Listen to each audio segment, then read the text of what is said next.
Good morning. This is the Friday Fireside, and we are here with Darren David, who is the founder and CEO of Freetouch. And by the way, we are recording this on Election Day just to make things rather insane. Darren, how are you? I'm well. Good morning, Rick. How are you?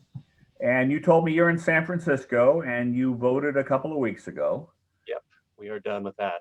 Yeah, I know. So Now it's going to be a waiting. little bit nuts. All right. So now listen, we were introduced by my friend Paul Stakopoulos in a couple of weeks ago. And tell me what Freetouch is and what it does, and then we want to talk about how you developed it and where it all goes from now. But what is Freetouch?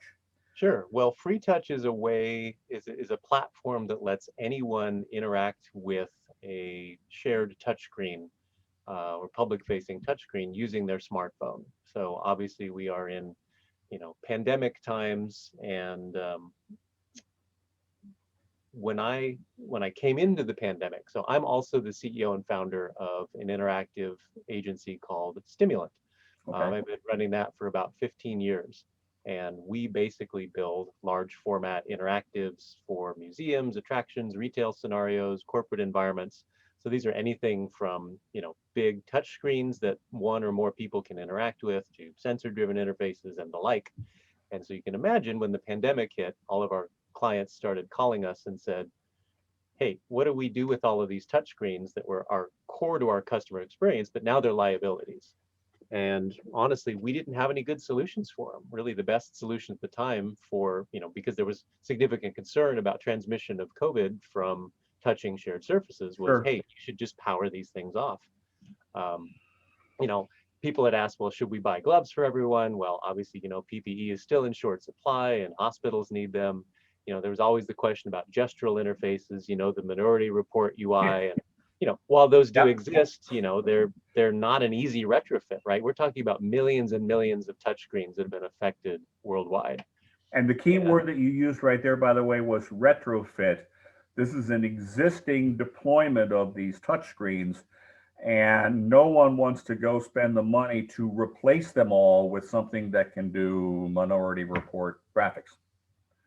Correct. And even if they had the money, right, if you are a kiosk operator and you've got a network of thousands of kiosks, right, being able to, even if you had the capital to do that, the effort required to go and install additional hardware on these enclosures that are already hardened and to test that, that's a significant investment. So really the impetus for Freetouch was we realized that mobile phone technology and adoption had finally hit this point where QR codes were integrated into the camera scanning app. And we, given our background in building these experiences, sort of saw a way to connect the phone to the screen in a way that was totally frictionless, right? And so we ended up developing a system that was not only super easy to install for the operator, right? It's just a double-click install. You don't have to change your software. You don't have to add any new hardware, but also incredibly easy to use for the end user, right? And if anything, the pandemic has finally pushed QR codes into the spotlight. Anyone who's walked into a restaurant recently has learned to snap a QR code to look at the menu for that restaurant. So our function, our system works exactly the same way. You just open the camera app on your phone, snap a QR code, and within seconds, you are controlling a virtual cursor on the touchscreen in front of you. So it's a completely touchless solution that is installed in minutes per system, and it's there's zero learning curve for the end user. So in terms of the user experience then, when we were chatting, you said it's like I have the trackpad from my laptop on my phone. So Exactly. I am moving my finger around on my phone, but I'm watching the cursor up on the screen moving. And then if I double click or push hard, depending on what my phone's screen, does it make a difference? It does make a difference, right? The phone, the Apple phone, push harder, somebody else's phone, click twice, but you're used to that because it's your phone, right? Yeah, so basically all of the same gestures you'd use on your phone, including multi-touch gestures like pinch zoom, things that you would perform on your phone, or if you're used to using, a multi-touch trackpad on your laptop, it right? works exactly the same. But the pinch zoom would only work if the kiosk screen or the display screen also had that functionality, right? That's correct. But if you're used to using two fingers to scroll up or down on a page, it works the same way. Okay, so let's go through. It's fascinating, by the way. Your timing, obviously, you developed this in response to the COVID-19 pandemic, which is going to be with us for a while. But I have a feeling that once this is deployed, this just becomes an easier way for everybody to interact. Let's go through some use cases. Sure. I am standing on the top floor. I think we started to chat about this at the World Trade Center, the new World Trade Center in New York, and I can look out on one side, it's the Statue of Liberty, and look out the other side, it's the Brooklyn Bridge, et cetera, et cetera, et cetera. And in front of all those windows are touchscreens, right? So I can then use your app to highlight the Statue of Liberty and whatever the touchscreen would give me in terms of information about when it was built, da, da, da, da, da, da, da. That's showing up on the screen. It's not showing up on my phone, right? That's correct. Although I will make one clarification is there What's is that? no app. There's no app download required for the phone. So all Okay. of this happens in the mobile browser, which means if you've never used Freetouch before, it instantly loads on your phone. You don't have to sign up for anything or register or download an app. You don't even have to join the same local network you're on. It just works depending on, even if you're on your mobile network. But Okay. yeah, that's correct. And essentially it sits side by side with that, the existing functionality. So people who want to touch the screen and feel comfortable with that can do that. People who want to use it on their phone can do that. So it's really, it's not an either or scenario. It doesn't replace anything. It's really an augmentation of the existing functionality. All right. So now we get into the fact that people are rude and pushy. And I am there happily navigating around, learning how many bricks are in the Brooklyn Bridge. And then some jerk comes up beside me and he touches the screen and my display goes away. How do you manage that? Well, in 15 years of doing experience design, it's a principle we call social mediation. Okay. And really, if you take all of this away, it's that people will, use, normal social rules to figure out who's in charge and who gets to control things, right? If you see somebody standing in front of something, you wait behind them to, wait your turn.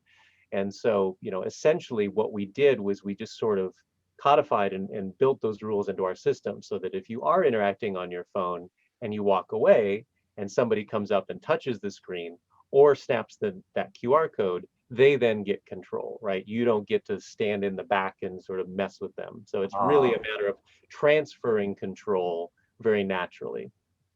Okay. So now we're going to get to the place where there are billion screens, but when we were on with Paul earlier, we talked about me standing in Times Square looking at a giant display and making things happen on that display. But we talked about, you mentioned a possible multi-user environment, and we used the rather silly example, but I could really see it happen, where you would have a bunch of people playing Space Invaders on the giant screen in Times Square with their phones. How in the world does that work? How does that happen?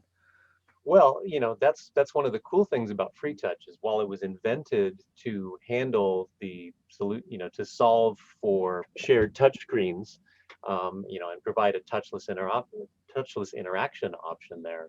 What's really interesting is that you can use Freetouch to add interactivity to non-interactive displays, right? So that could be a billboard-sized display, a jumbotron, a projection on the Magic Castle at Disneyland.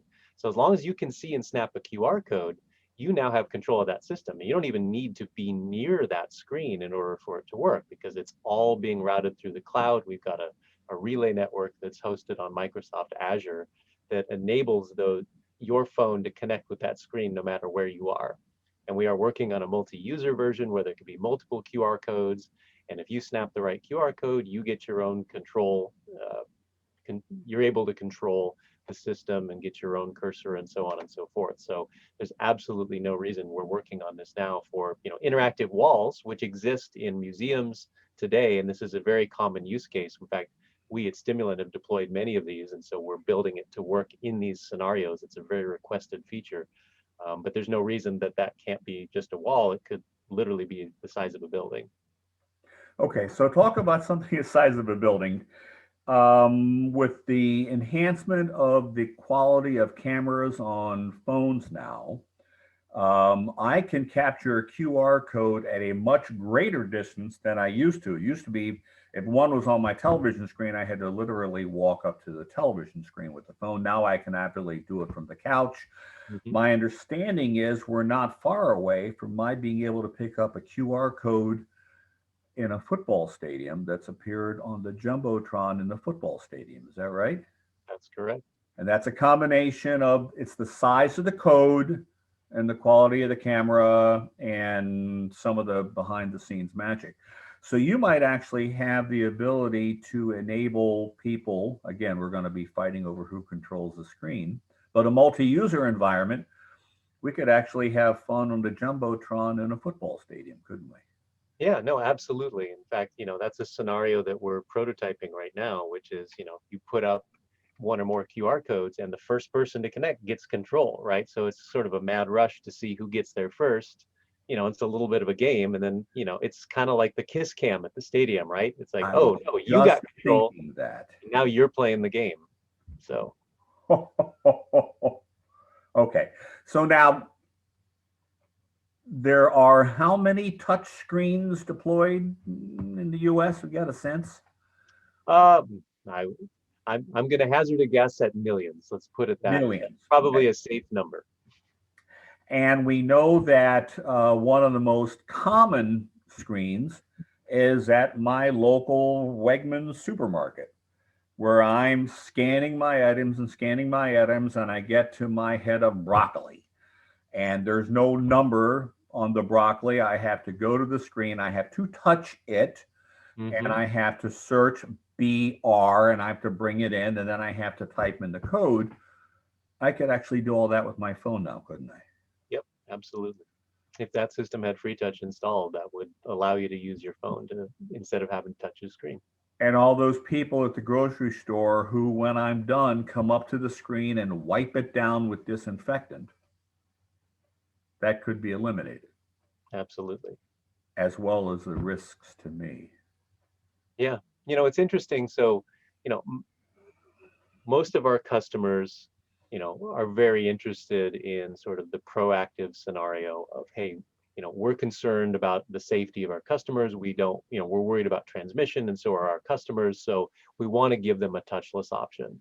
And as we move forward, knock on wood, in a post-COVID world, most of our customers are also accepting that even if we get to a scenario where, we don't have to worry about transmission, there's always going to be a portion of the customer base that is concerned about that, right? That is now touch averse.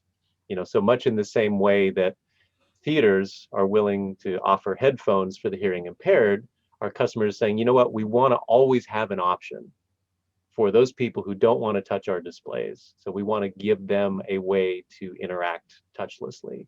So it's, we're trying to set this up as a system where you might be installing it now because we are in the middle of a pandemic, but perceptions have changed and will have changed for the foreseeable future. So being able to check a box and say, yes, now we have a touchless option, we can go worry about more pressing issues, is of great interest to most of our customers. That's pretty cool. And you mentioned theaters, and we know that theaters may not recover from the pandemic, and they may need to change their business model, and a giant screen, an IMAX, or just a neighborhood-sized screen in a theater, and your technology might present some interesting creative options for people.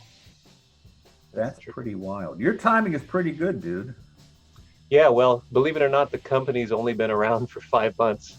Wow. So, and all of this was done in quarantine times, right? So Freetouch was developed in everybody's home office. So it's really a testament to, good communication, a great team who's, really interested in innovating, and just an ability to, to move forward really quickly, I think. And, we started small. We really just wanted to solve a problem for our clients, and very quickly realized that this had much broader applicability. I certainly didn't come into pandemic thinking I'm going to start a product company. Right. But 5 months later, be careful what you don't wish for, right? So. Yeah, there you go. Well, listen, we are out of time, but Darren David of Freetouch, thank you very much for joining us this morning. Thank you, Rick. My pleasure. And we're going to sign this off. This will play this coming Friday, and everybody out there, be nice to each other. Cheers. Thanks, Rick. Have a good week. You too.